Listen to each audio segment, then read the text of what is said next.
At 3:12 a.m., the 911 dispatcher told me to stay on the line, but the person I was calling about was sitting right behind me.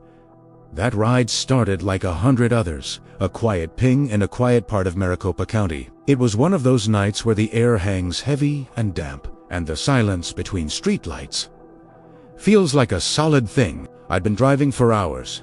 My eyes were tired, and my mind was just on getting through the last few trips. The request came from a residential street. Nothing unusual, just another late-night pickup. But there was something about the 5 minutes I waited on that curb, with the engine humming and a light rain starting to slick the asphalt.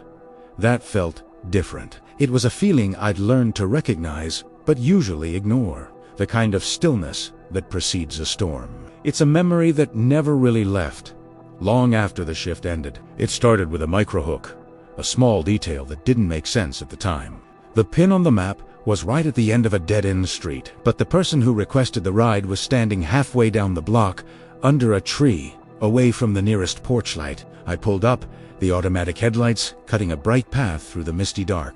The rear door opened, but nobody got in right away. There was a long pause, just the sound of the rain and the click of the door latch. Then a shadow moved, and the passenger slid onto the back seat. No greeting, no thanks for waiting.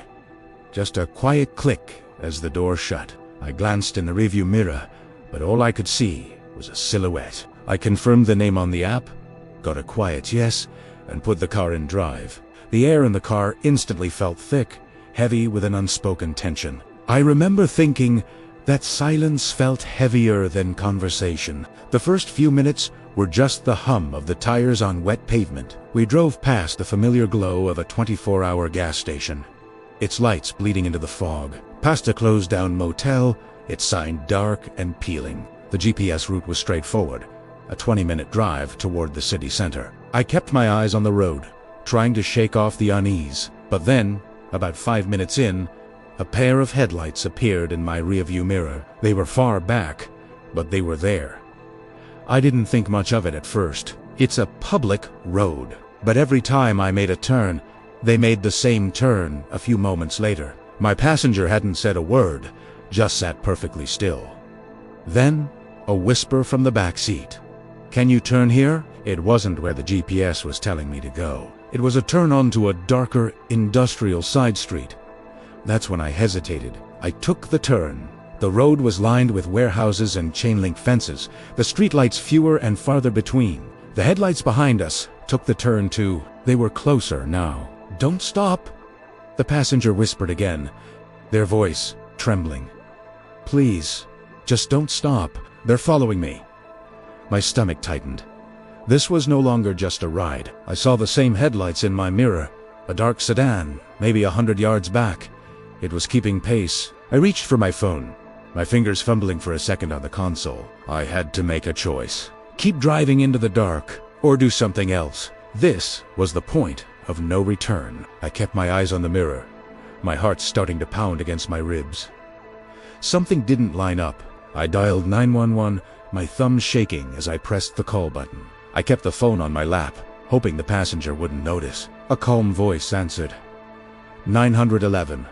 What's your emergency? I spoke as quietly as I could, explaining I was a rideshare driver, that my passenger believed we were being followed, and gave them my location and direction of travel. I told them about the dark sedan. The dispatcher's voice was steady. "Okay, sir, do not stop the car. I want you to put me on speaker, but keep the phone where your passenger can't see it." I did as she said, the quiet command cutting through my own panic. "Ma'am," the dispatcher's voice was now a tiny sound from my lap. "Is your passenger aware that you've called us?" Before I could answer, the passenger leaned forward. "Turn right here."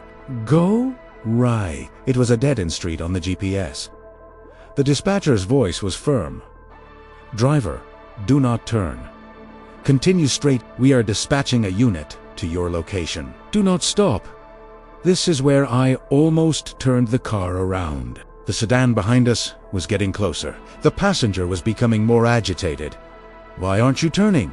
"You have to turn." "Stop the car."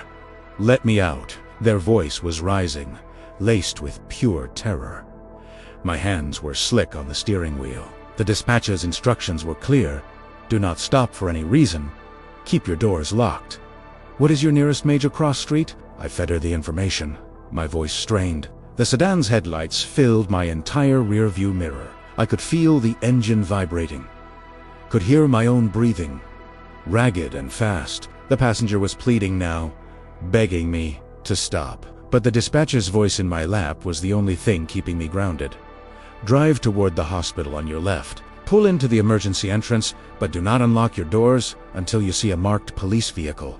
I ignored the passenger's cries and swerved toward the bright, stereo lights of the hospital entrance. The feeling of making that decision, going against the desperate pleas of the person in my back seat, is something I'll never forget. I pulled up under the brightly lit awning of the emergency room. The sedan that had been following us screeched to a halt at the edge of the parking lot, then quickly reversed and sped away into the night. Just as its taillights vanished, the blue and red lights of a police cruiser flashed behind us, pulling in right behind my car. I put the car in park, my whole body trembling with adrenaline. The dispatcher was still on the line. "Sir, the officers are there. You can hang up now." The passenger in the back was sobbing, a quiet, broken sound. I didn't look back. I just sat there, staring at the rain-streaked windshield, listening to the ticking of the engine as it cooled. The officers handled it from there. They spoke to my passenger, who was still inside my car. I later learned from one of the officers that she was fleeing a violent domestic partner. He had been tracking her. If I had stopped, if I had let her out on that dark road, he would have reached us. The ride ended, but the silence that followed felt louder than anything that had happened all night. The drive home was quiet. The rain had stopped, but the city looked different. Its familiar streets now holding the weight of that one ride. Some rides don't end when the car stops.